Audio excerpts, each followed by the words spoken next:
성경 174면에 있습니다. 요한복음 15장 1절로 8절까지인데 우리 함께 교독하시도록 하겠습니다.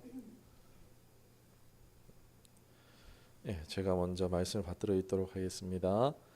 나는 참 포도나무요 내 아버지는 농부라. 무릇 내게 붙어 있어 열매를 맺지 아니하는 가지는 아버지께서 그것을 제거해 버리시고 무릇 열매를 맺는 가지는 더 열매를 맺게 하려 하여 그것을 깨끗하게 하시느니라. 너희는 내가 일러준 말로 이미 깨끗하여졌으니 내 안에 거하라. 나도 너희 안에 거하리라. 가지가 포도나무에 붙어 있지 아니하면 스스로 열매를 맺을 수 없음 같이 너희도 내 안에 있지 아니하면 그러하리라. 나는 포도나무요 너희는 가지라. 그가 내 안에 내가 그 안에 거하면 사람이 열매를 많이 맺나니 나를 떠나서는 너희가 아무것도 할 수 없음이라. 사람이 내 안에 거하지 아니하면 가지처럼 밖에 버려져 마르나니 사람들이 그것을 모아다가 불에 던져 사르느니라. 너희가 내 안에 거하고 내 말이 너희 안에 거하면 무엇이든지 원하는 대로 구하라. 그리하면 이루리라. 너희가 열매를 많이 맺으면 내 아버지께서 열매를 받으실 것이요 너희는 내 제자가 되리라. 아멘. 아멘. 예. 아멘.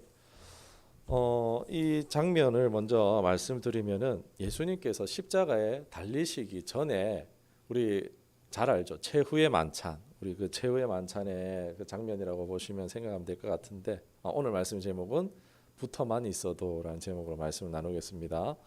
최후의 만찬의 장면이라고 보면 되겠습니다. 그러니까 거의 예수님께서 유언에 가까운 말씀을 지금 나눈다라고 보시면 될 것 같아요. 우리 유언을 그저 가벼운 말씀 나누지 않겠죠.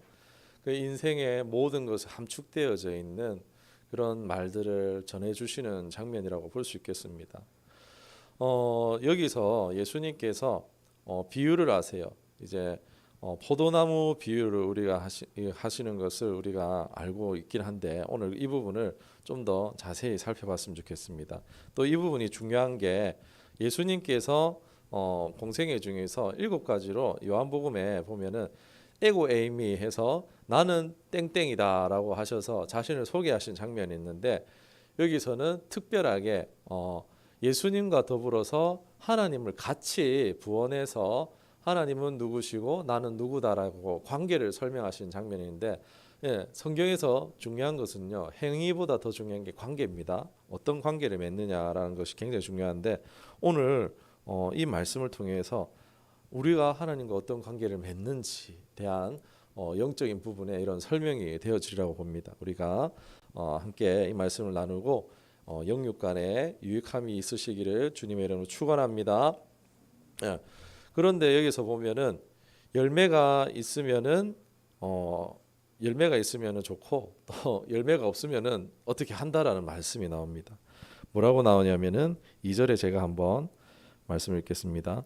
물은 내게 붙어 있어 열매를 맺지 아니하는 가지는 아버지께서 그것을 제거해 버리시고 물은 열매를 맺는 가지는 더 열매를 맺게 하려 그것을 깨끗하게 하시느니라. 참 이 말씀을 사실 읽을 때 가슴이 콩닥콩닥합니다. 왜요? 열매가 없으면은 제거해 버리겠다. 아니 무슨 교회가 회사도 아니고 성과가 없으면은 자른답니까? 무슨 구조조정 해고하시는 것도 아니고 제거해 버리신다니. 그래서 제가 영어 성경을 찾아봐도 컷 오프해서 잘라낸다. 야, 이 참 어떡하죠? 공동번역 성경을 찾아봤어요. 쳐내신다 돼 있더라고요. 표준 번역 성경은 다 잘라버리시고라고 이렇게 적혀 있더라고요. 여러분 어떻게 생각하십니까? 저는 이 말씀을 읽을 때마다 막 가슴이 콩닥콩닥거립니다. 왜요? 열매가 없으면 잘린다. 돌아봐도 막 크게 내가 열매가 있는가 막 돌아보면은 생각이 크게 나지는 않습니다. 여러분 하나님이 열매가 없으면은 제거해 버리신답니다. 여러분 어떻게 생각하십니까? 그게 당연하다고 생각되십니까? 아니면 이상하다라고 생각이 되십니까? 저는 제가 아는 하나님과는 좀 다르더라고요. 여러분 어떠십니까? 나의 하나님은 열매 없으면 제거해 버리시는 하나님이십니까? 그렇게 우리가 알고 믿는다면 신앙생활이 어떻겠습니까? 불안하겠죠. 너에게 평강이 있을지어다, 너에게 평안이 있을지어다 하시는 하나님의 모습과는 전혀 다르겠죠. 말은 평안이 있을지어다, 근데 너희 열매 없으면 끝나, 제거될 거야 하시는 분이랑 전혀 어울리지가 않죠. 참 이 부분이 저에게 있어서는 어려움이 되어지더라고요. 이렇게 신앙생활을 한다면 불안하지 않겠습니까?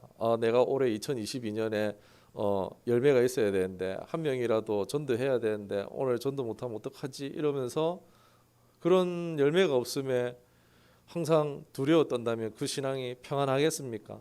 즐거움이 있겠습니까? 기쁨이 있겠습니까? 그 하나님을 살아가는 게 있겠습니까? 아니죠. 그 직장에서 잘리면 어떡할까? 그 두려운 마음으로 막 그 콩닥콩닥 거리는 마음으로 오늘 가서 부장님 어떻게 만나지? 오늘 과장님 어떻게 만나지? 막 이러면서 김 대리는 잘하던데 이런 마음으로 막 회사에 출근하는 마음과 교회 오는 것과 완전 다르지 않겠죠. 하나님께서 우리를 잘라내신다. 열매 없으면 제거하신다라고 했을 때 그렇게 회사에 출근하듯이 불안하기 그지없이 이렇게 우리가 비즈니스맨처럼 그렇게 신앙생활 할 수밖에 없을 것입니다. 저는 이 말씀을 보면서 이 말씀이 왠지 하나님을 눈치 봐야 되고 쉼없이 노력해야 될 것 같은 그런 생각이 들어서 괜히 저 자신을 보면은 매일 죄짓고 범죄하고 열매 없는 자신을 보면서 하나님의 뜻대로 살지 않는 저 자신을 보면서 버림받으면 어떡하지? 막 우울할 때가 사실 참 많았었습니다. 하나님께 당연히 좋은 열매를 드리는 것은 당연히 좋은 것을 드리는 것은 마땅합니다. 그러나 그 열매를 기대하지 못할 때 제거해 버린다, 잘라 버린다라는 느낌은요 전혀 다르죠. 하나님이 자른다. 이 뭔가 느낌이 전혀 어색하고 이상하고 문제가 있어 보입니다. 문맥을 살펴보면 이게 맞냐 아니냐 앞뒤를 살펴보셔야 돼요. 성경을 볼 때 이 말씀이 제대로 맞나? 라고 할 때는 앞뒤를 한번 살펴봐야 돼요. 앞뒤를 살펴보면은요 붙어 있어라고 말합니다. 이것은 어떤 상태입니까? 예수님과 연합된 상태죠. 우리가 붙어 있는 거예요. 붙어 있다라는 것은 예수님과 연합된 상태예요. 그런데 이것을 잘라버리면은 나만 고통받나요? 아니면 예수님도 같이 고통받나요? 붙어 있잖아요. 붙어 있는 살을 억지로 우리가 접착제로 이렇게 붙였어요. 손을 붙였어요. 떼면은 이쪽 손만 아픕니까? 이쪽 손도 같이 아프겠죠. 붙어 있었으니까. 지금 붙어 있어라는 것은요. 우리가 이미 예수님께 붙어 있다라는 거예요. 그런데 이거 봐라 열매 없네. 하나님께서 가지고 하나님은 농부시고 예수님은 가지시고 나무시고 우리가 이렇게 가지로 붙어 있어요. 그런데 이것을 어떻게 붙여놨겠죠. 접붙임 하듯이 뭘 하고 발라가지고 이제 붙여놨는데 그거를 억지로 뗀다고 했을 때 가지만 상하겠습니까? 나무도 같이 상하겠습니까? 당연히 나무도 같이 상하는 겁니다. 하나님께서는 예수님 사랑하세요. 예수님을 아프게 하시겠습니까? 그리고 문맥을 봤을 때 열매가 있으면 손질하고 없으면 잘라버린다 했으면은 자 이제 그 다음 구어절로 나와야 될 것이 무슨 얘기냐 3, 4절에 그러니까 너희 열매 많이 맺어 하고 이런 말씀이 나와야 되는 게 당연한데 3, 4절에는 전혀 그런 내용이 나오지가 않죠. 본문에서 예수님께서 이제 곧 있으면 십자가에 달리시게 되는 사건 앞두고 있습니다. 제자들과는 마지막 만찬이에요. 마지막 순간인 유언과도 같은 이런 말씀을 하시는데 거기서 협박 같은 말씀을 하실까요? 예수님께서 빵을 들고 찢으면서 너희 열매 없으면 찢어버릴 거야. 열매 없으면 피처럼 부어버릴 거야. 이렇게 하셨을까요? 완전 우리 범죄의 도시 요즘에 하죠? 모르겠는데 영화 하여튼 막 범죄 관련된 그런 스릴러 영화들이 많이 나오던데 조폭 예수님 무슨 조폭 두목처럼 너희들 열매 없으면 알아서들 해 이렇게 하셨겠습니까? 아니잖아요. 우리 예수님하고 전혀 어울리는 장면이이 문맥상으로도요 어색합니다. 안 어울립니다.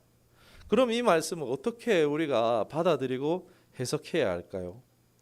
이 비유들은요, 당시 제자들이 이해할 수 있을 만한 생활 속의 이야기를 반영하신 거예요. 그러니까 지금 포도나무 비유를 지금 이 한 장면은요, 당시 살아가던 제자들에게 맞춤형 비유였다는 거예요. 생활 속에 있었던 비유라는 거예요. 그러니까 예수님은 성경을 보면 천국을 비유하실 때 그냥 자연을 보면서 했어요. 오늘 비 맞은 잎을 보면서 예수님이 오늘 비 온 이 잎을 봤으면은 천국은 이와 같을 거야.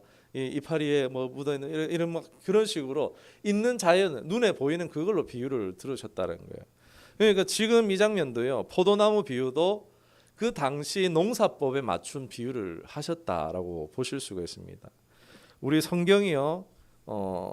이 우리가 보고 있는 성경은요. 한글로 번역된 성경입니다.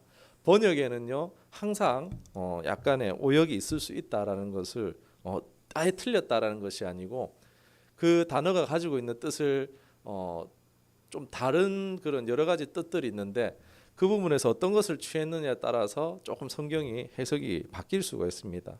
오늘 그 말씀을 좀 드리도록 할게요.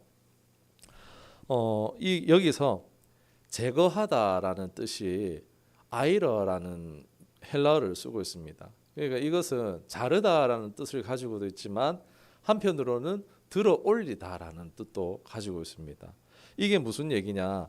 옛날 이스라엘 사람들은요 포도 농사를 지었어요. 광야는요 물이 없잖아요. 마실 물 같은 게 부족하잖아요. 깨끗한 물을 구하는 게 쉽지 않습니다. 그래서 이제 포도를 키워가지고 즙을 내가지고 이거를 물 대신 음용하고 했습니다. 포도주 나오는 게 거의 다 그런 거예요. 그냥 술을 마셨다라는 게 아니고 즙을 내가지고 그걸 보관해서 그걸 그냥 마시는 겁니다. 물 대신 광야니까 포도 농사를 많이 지었겠죠. 포도 농사를 어떻게 지었느냐 하니까는 지금은 우리가 이렇게 강목으로 이렇게 대를 만들어 세워가지고 이제 얼기설기 여기에 덩쿨과 포도니까는 막 얽히고 설켜가지고 쫙 덮여가지고 거기에 주렁주렁 포도가 이렇게 열매가 맺히잖아요. 그런데 지금처럼 이렇게 강목이나 나무 이런 게 쉽게 이렇게 됐겠습니까? 잘 안 됐겠죠. 그러니까 어떻게 합니까? 광야에서 제일 구하기 쉬운 거 돌멩이. 그러니까 지금 농사법이랑 그 당시 다른 농사법이 뭐냐? 우리는 이렇게 높은 강목 같은 걸로 이렇게 딱 부목을 세워가지고 포도나무를 키웠다면은 당시에는 그런 게 없기 때문에 그냥 큰 돌멩이 이런 것들을 갖다 가지고 그 사이에다가 덩쿨을 이렇게 늘여가지고 거기에 포도가 맺히도록 했다라는 것입니다. 그래서 제가 이제 전에 한번 포도나무 그 작할 작은 여우를 잡으라라는 부분에서 이렇게 예화를 들었었는데 그러니까 이 다르죠 전혀. 여기는 강목에 우리 하는 형식 돌 사이에다가 이제 맺히도록 한 겁니다. 그런 당시에 이제 포도가 이 땅에 데이면은 어떻게 했습니까? 열매가 제대로 맺힐까요? 땅의 기운을 받아서 열매가 제대로 맺을 수가 없다는 거예요. 낮에는 찬 기운 받고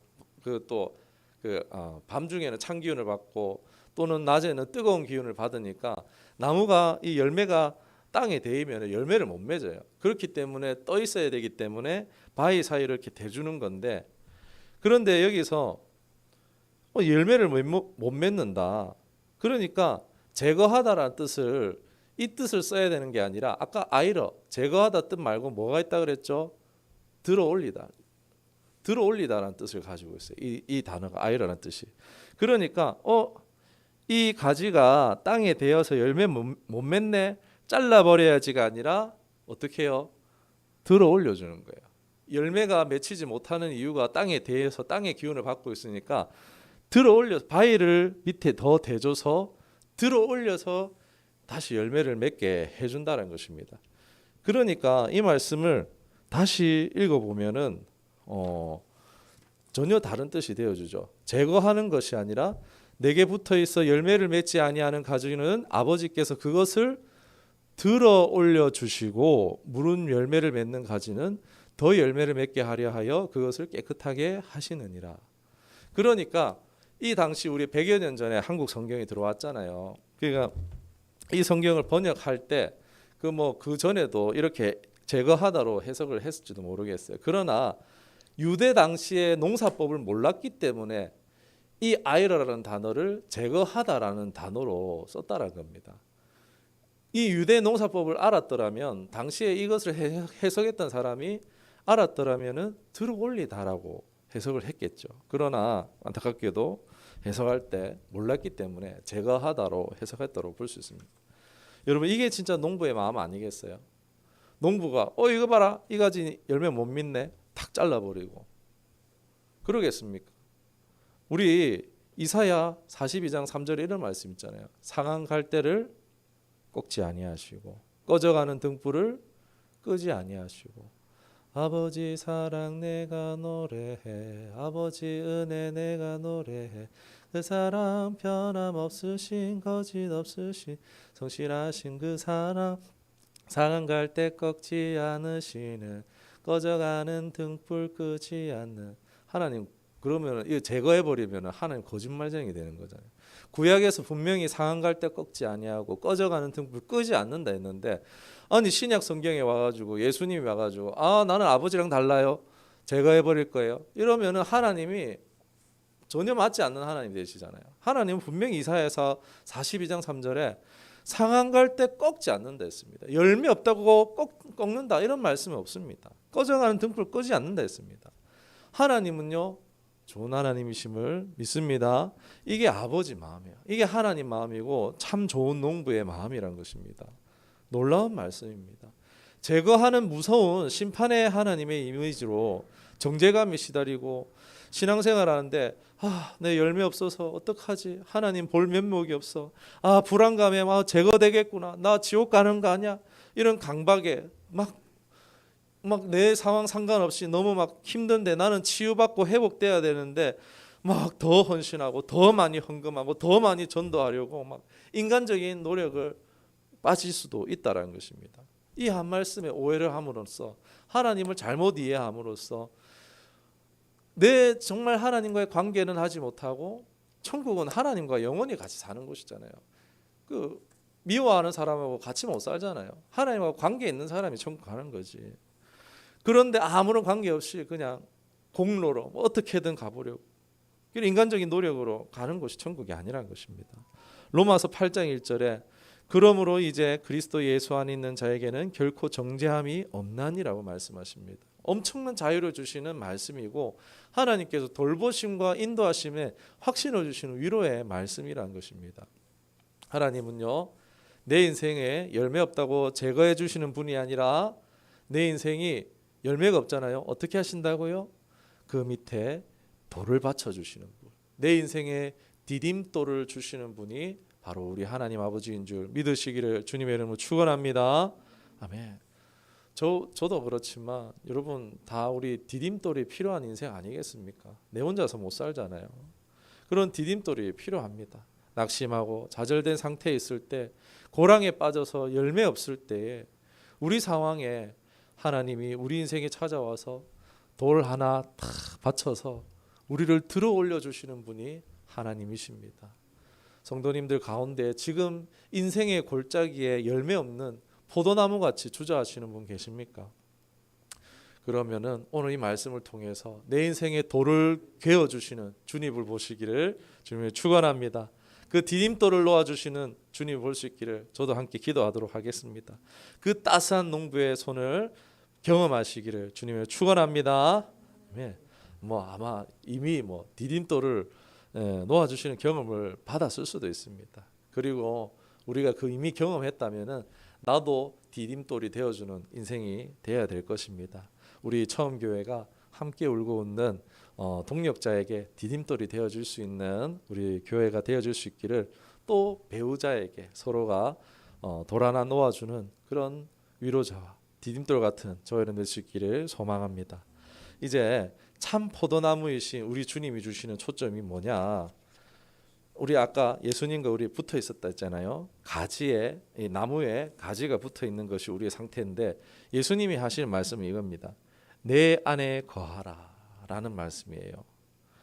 이 본문에 이제 분명해집니다.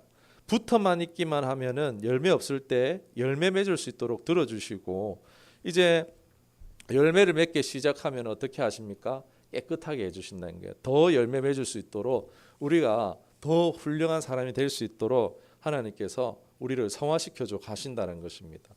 그렇기 때문에 우리가 해야 될 것은 다른 게 아니라요. 내 안에 거하라. 그러니까 붙어만 있으면 되는 겁니다. 그러니까 이 나무를 통해서 가지가 뭘 공급받습니까? 물도 영양도 다 공급받습니다. 이게 안에 거한다라는 거예요. 지금 우리 학생이 우리 부모님의 밑에 있음으로 인해서 이제 밥 먹고 학교 보내주고 공부시켜주고 막 필요한 것도 사주고 이게 안에 있는 거예요. 부모님 말씀 안에서 부모님 곁을 떠나지 않고 부모님이 공급해 주시는 것을 받고 있는 것이 안에 있는 거예요. 지금 부모 안에 있는 거예요. 엄마 아빠 안에 있는 거예요. 그런 것처럼 우리도 예수님 안에 있으라는 거예요. 내가 가지고 예수님 나무예요. 그러니까 딴 게 아니에요. 붙어만 있으면 된다는 거예요. 예수님께 우리가 붙어만 있어도 된다는 거예요. 우리 예찬이가 떠나버렸어요. 그러면은 공급 받을 수가 있습니까? 부모 곁을 떠나버리면 안 되잖아요. 그런 것처럼 관심도 뭐 돈은 보내줄 수 있겠죠. 요즘은 과학 발달해갖고 뭐 이제 인터넷 잘 되고 이러니까 돈은 붙여줄 수 있겠지만 부모의 사랑과 관심과 그 아플 때 돌봄과 뭐 이런 것들 전혀 받을 수 없는 거잖아요. 그런 것처럼 붙어 있으라는 거예요. 지금 붙어 있으니까 엄마 아빠의 사랑과 관심을 받고 돌봄을 받고 있는 거예요. 그런 것처럼 우리도 예수님께 어떻게 해요? 붙어만 있으라는 거예요. 내 안에 거하라. 너희가 내게 붙어 있기만 해도 내가 열매 맺게 해줄게라는 겁니다. 예수님이 제자들에게 원하시는 것은요. 뭐 땅끝까지 복음 전해라 이런 말씀도 하셨어요. 그런데 유언과도 같이 하신 말씀은 이게 아니었어요. 내 안에 거하라. 그리고 땅끝까지 복음 전하는 것도요. 단서가 있어요. 그 앞에 단서가 성령이 너에게 임하시면 사실 이거 같은 거예요. 영적으로 연합되어 있는 상태를 말하는 겁니다. 예수님이 원하시는 것은 열매가 아니라 내 안에 거하는 것 그 자체고 예수님 안에 거하는 그 결과가 열매라는 거예요. 우리는 이 거하다라는 말씀을 깊이 보아야 될 필요가 있습니다. 가지가 포도에 붙어 있듯이 제자들이 예수님 안에 붙어 있는 것입니다. 함께 있는 거예요. 연합되어져 있는 것입니다. 예수님과 오래 머무는 것 어떻게 보면 참 단순하고 쉬운 메시지입니다. 그러나 의외로 쉽지가 않습니다. 우리는 예수님과 함께 머무르기보다도 예수님께서 뭔가 날 위해서 해주기를 원합니다. 예수님은 우리와 마음을 나누고 공감하기를 원하시지만은 우리는 예수님께 빨리 내 문제에 개입해 주셔서 해결해 주기를 원합니다. 그러니까 가지가 나무 보고 빨리 열매 주세요 하고 있는 거랑 다름이 없다는 거예요. 가지가 열매를 맺으면은 어떻게 해요? 잘 붙어 있으면은 시시철철 때 맞게 열매가 맺잖아요. 공급을 꾸준하게 영양을 받다 보면은 결국은 열매 맺게 되는데 그게 아니라 붙어서 연결돼 있을 생각 안 하고 빨리 열매 받고 떨어져 나오려고 함께 있지 않는 상태죠. 어떻게 보면은 어쩌면 우리의 관심이 예수님께 관심을 두는 게 아니라 열매에 관심을 두고 신앙생활을 할 수도 있다는 것입니다. 주목해야 될 것은 예수님의 초점과 우리의 초점을 맞춰야 합니다. 예수님의 초점은 우리가 예수님과 함께 붙어 있는 거예요. 그런데 우리의 초점은 열매 이런 것이라는 것입니다. 우리 부부 관계도 사실 그렇잖아요. 부부 사이에도 이런 차이가 있지 않습니까? 아내 막 호소해요. 아내가 이렇다 저렇다 하면은 남편도 어떻게 합니까? 그거 그렇게 하면 되잖아. 왜 그걸 못 해가지고 그래? 막 이렇게 우리 대부분 정답을 주려고 하잖아요. 땡 틀렸습니다. 우리 남편분들은 공감을 해주셔야 돼요. 그래. 맞나? 땡땡 했네. 뭐뭐 했네. 그것만 해주시면 돼요. 그냥 옆에서 그것만 해주셔야 돼요. 거기에 답을 주시지 않으셔도 됩니다. 그렇죠? 부부가 다릅니다.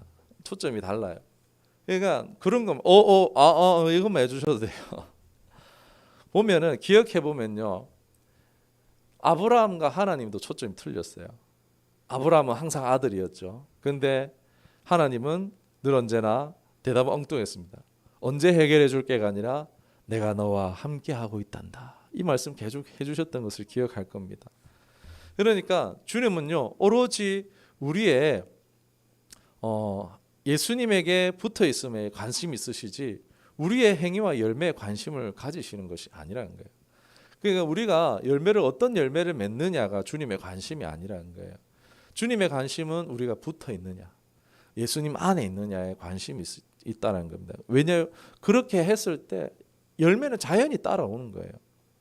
분명 열매는 이 거함에서 나오는 결과물입니다. 그러나 그보다 먼저 할 것은 우리가 함께 머무르는 훈련이 필요하다라는 거예요. 내가 어떻게 열매 맺을까? 그거는 내 걱정이 아닙니다. 내 인생에 돈을 얼마나 벌지? 내가 교회를 위해서 뭘 해야 되지? 그거는요 우리 걱정이 아니에요. 우리 할 일이 아니라는 거예요. 김영준 목사가 이제 개척했잖아요. 그러면 교회를 이제 2025년까지 100명의 성도를 만들고 막 이 지역에 어떤 뭘 설립하고 그건 결과잖아요. 그거는 제 역할이 아니에요. 제가 할 역할이 아니에요. 제가 해야 될 건 뭐죠? 목사님은 그렇죠.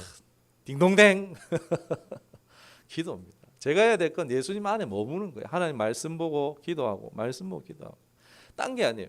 그런데 저만 그럴까요? 목사만 그래야 될까요? 아니요. 똑같습니다. 말씀과 기도에 머무셔야 되는 거예요. 그러면 결과는요. 누가 주신다고요? 하나님 주시는 것입니다. 열매는 하나님이 맺게 하시는 것입니다. 우리 그래서 주님 안에 머무는 훈련을 함께 하시면 좋겠습니다. 이 예수님 말씀 안에 거하는 것. 7절 8절 우리 한번 보도록 할게요. 시작.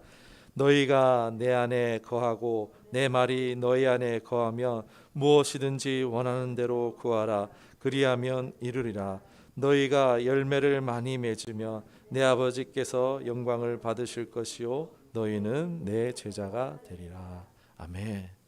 예수님이 내 안에 거하면 그 말은요 똑같이 말하면 예수님의 말씀이 내 안에 거한다라는 겁니다. 그러니까 세상에 그런 지식들 많잖아요. 요즘 유튜브 이런 것들 많잖아요. 막 세상에 돈 버는 방법, 세상에 잘 되는 방법, 관계는 어떻게 해야 될까? 그게 아니라 예수님의 말씀이 내 안에 거하면, 예수님의 말씀이 내 안에 거하면 열매는 하나님이 책임지신다는 거예요. 그리고 말씀을 내 안에 있다는 것은 이제 우리 예찬이도 시간이 지나면은 독립을 하겠죠. 뭐 대학교를 가든지 아니면 20몇 살 지나가면 독립할 겁니다. 그 떨어져 살아도 보이지 않아도 자녀는 어떻습니까? 부모가 없다고 망나니가 됩니까? 아니죠. 부모의 말에 영향을 받고 살아요. 저도 아버지하고 떨어져 살지만은 아들아 군자대로 행이다. 남자는 항상 큰 길로 다녀야 된다. 막 이런 말씀들. 저는 뭐 그게 성경적인 말씀은 아니지만은 그 말씀이 저를 지키고 저를 붙들어주고 있는 세 번은 꼭 참아라. 살인은 면한다. 뭐 이런 말씀들 그런 것들. 어려서부터 그걸 그냥 그 말씀 안에서 있는 거예요. 나쁜 길로 행하지 않는 거죠. 그러면서 부모와 떨어져도 자녀는요 부모의 말을 기억하면서 그 말의 영향력 아래서 붙들려 살아갑니다. 예수님 우리 옆에 있지는 않지만 예수님의 말씀의 그 영향력 아래서 사는 것이 바로 예수님 안에 거하는 것인 줄 믿습니다. 저희는 우리가 하나님 말씀 안에 깊이 잠길 수 있기를, 그리고 평소 생활 속에서 정해서 정말 우리 말씀 읽기 계속 뭐 하루 한 장도 듣기도 하고 또 우리가 말씀 읽기 통독하기도 있지만 시간을 정해서 그러니까 했다가 안 했다가 저도 사실 좀 말씀하는 준비하는 부분들이 막 시간이 길어지면은 말씀 읽기가 늦어지고 막 이럴 때도 솔직히 있지만 시간을 정해서 정말 그 시간을 하나님 앞에 떼어드려서 우리가 이 말씀 안에 거하고 또 기도하는 그 시간들을요 점점 뭐 하루에 뭐 30분이었으면은 좀 1시간은 점점 이것을 늘려가면 어떨까, 그런 훈련들을 했으면 좋겠습니다. 이렇게 주님의 말씀 안에 우리가 풍성히 거할 때에 하나님께서 분명히 좋은 열매 맺게 하실 줄을 믿습니다. 말씀을 정리하겠습니다. 예수님께서는 제자들과 이제 최후의 만찬을 가지시고 막 단호하고 간결하게 나는 참 포도나무다. 하나님은 좋은 농부 되신다. 그러니까 너희는 내게 붙은 가지니까 내 안에 잘 거하기만 해. 내 안에 거하면은 이것이 너희에게 열매를 줄 거야. 결과를 가져다 줄 거야. 이것이 나의 유언이다. 이런 말씀인 거예요. 본문의 말씀은 그 말씀이에요. 그 자리에 제자들뿐만이 아니라 오고 오는 모든 세대들에게 들려지고 우리를 포함한 주님이 주시는 말씀입니다. 이것이 저와 여러분에게 감동으로 들려질 수 있기를 축원합니다. 예수님 안에 거하라. 그 말씀 안에 거하는 것. 그 주님과 함께 있는 것입니다. 그리고 더한 말씀으로 내 안에 거하면 너희는 열매를 많이 맺게 될 것이라 했습니다. 하나님께서는 우리에게 열매를 많이 맺기를 원하시는 하나님이신 줄 믿습니다. 그게 꼭 어떤 내가 정해놓은 열매가 아니에요. 어떤 열매가 맺을지는 모르지만 우리가 기대하면서 그 하나님 안에 거했으면 좋겠습니다. 그 인생의 고랑에서 건져 주실 거예요. 그리고 우리를 다듬어서 최상급의 풍성한 인생, 정말 명품 인생이 되게 하실 그 하나님을 기대하십시다. 우리 시편 1편을 마지막으로 한 번만 읽고 마치도록 할게요. 시편 1편의 말씀이 이 말씀과 좀 연결이 되어지는 것 같아서 제가 좋아하는 말씀이고, 시편 구약 805면에 있습니다. 6절의 말씀인데 우리 한번 이 말씀을 기억하면서 한번 읽어봤으면 좋겠습니다. 시작. 복이 있는 사람은 악인들의 꾀를 따르지 아니하며 죄인들의 길에 서지 아니하며 오만한 자들의 자리에 앉지 아니하고 오직 여호와의 율법을 즐거워하여 그의 율법을 주야로 묵상하는도다. 그는 시냇가에 심은 나무가 철을 따라 열매를 맺으며 그 잎사귀가 마르지 아니한 같으니 그가 하는 모든 일이 다 형통하리로다. 악인들은 그렇지 아니함이며 오직 바람에 나는 겨와 같도다. 그러므로 악인들은 심판을 견디지 못하며 죄인들이 의인들의 모임에 들지 못하리로다. 무릇 의인들의 길은 여호와께서 인정하시나 악인들의 길은 망하리로다. 아멘. 우리의 삶이 어쩔 때는 황량한 광야에 그런 결핍과 메마름이 있지만 우리가 모든 그 삶이 쉽진 않지만 그러나 시냇가에 심긴 나무 바로 예수님께 붙어있는 삶인 줄 믿습니다. 이런 예수님 안에서 거함으로써 성경은 말합니다. 이 사람이 복되다라고요. 지금 당장은 우리가 잘 모를 수 있겠지만 결국에 복되게 하실 그 하나님을 신뢰하면서 날마다 주님 안에 거하기를 힘쓰시는 저 여러분 되기를 풍성한 열매 맺으시기를 주님의 이름으로 축원합니다.